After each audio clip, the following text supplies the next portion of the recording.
Hi guys, it's Grandma. I just wanted to read you guys a story. I found a cool book that I think you guys are gonna like. So, okay, you ready? Okay, let's read it. Ooh, look at the book I found. This has a bunch of different stories. Let's pick this one. Minnie Mouse, Scaredy-Cat Sleepover. Minnie Mouse rolled her pretty pink suitcase up to her best friend Daisy Duck's front door. She and Daisy were having a sleepover. The door flew open before Minnie even had a chance to ring the bell. "Hurry up," cried Daisy. "I've got a ton of stuff planned for us to do." When they got inside, Daisy announced, "First, we're making cupcakes." The friends got right to work, mixing, baking, and decorating.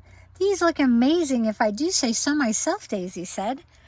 "Tomorrow, let's leave some at Mickey's and Donald's houses as a surprise," Minnie suggested. Then she noticed the cupcakes were decorated just like the bows they were wearing. "Somehow, I have a feeling they'll know the cupcakes are from us." Next, it was time for a fashion show. Daisy brought out makeup, jewelry, and some of her most glamorous clothes.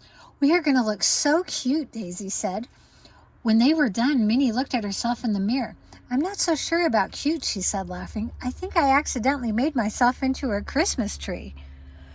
Minnie decided that Christmas tree was probably not the big fashion trend, so she and Daisy ditched their new looks and changed into pajamas. It was time to relax and enjoy a movie. Ooh, I love movie time. "My TV gets 397 channels," said Daisy. "Let's see what looks good." They channel surfed until they came to a scary movie marathon. "Perfect," said Minnie. A movie called The Invisible Monster with 10-foot Claws was just beginning. Minnie and Daisy watched as an actress entered a spooky mansion. The door slammed behind her with a bang. "Eek!" Minnie and Daisy jumped.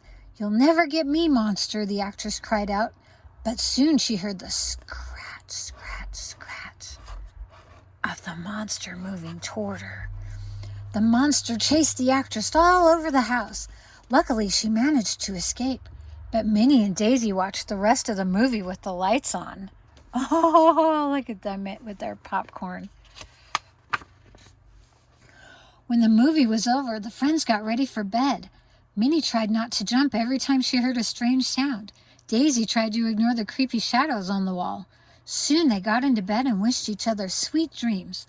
But an hour later, they were still awake. "That movie scared me," Minnie finally admitted. "Somehow an invisible monster is even worse than one you can see. Just imagining what it might look like gave me goosebumps." "I got goosebumps too," replied Daisy. She tried to cheer up her friend by making a joke, "especially when that girl wore that ugly sweater with the mustard yellow sparkles. I've never seen anything so frightening." Minnie suggested they drink some warm milk to make themselves sleepy. After 2 big mugfuls, they were back in bed and still awake. "It's not working," Daisy groaned. "What should we do now?" "How about counting sheep?" Minnie replied. She closed her eyes and began picturing a meadow full of them. Daisy closed her eyes too, but she decided to count other things instead. "I think she's counting shoes and a purse and a bracelet. Oh, there's Minnie's sheep. Oh, that one's jumping." Finally, the girls started to drift off. Then suddenly they heard a loud scratch. "What was that?" Daisy cried. "I don't know," Minnie said, huddling under her blanket. "Maybe it was just a branch scraping against the window."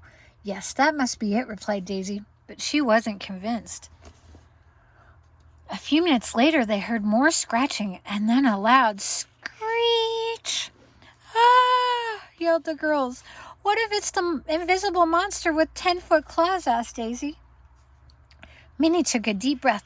"Let's try to stay calm," she said. "I'm sure whatever is making those noises is perfectly harmless, and there's only one way to find out." "What's that?" asked Daisy. "We have to be like the girl in the movie and investigate." "Okay," Daisy nodded nervously, "but I'm not dressing like her." So the pair tiptoed toward the sound of the scratching. It seemed to be coming from outside the front door.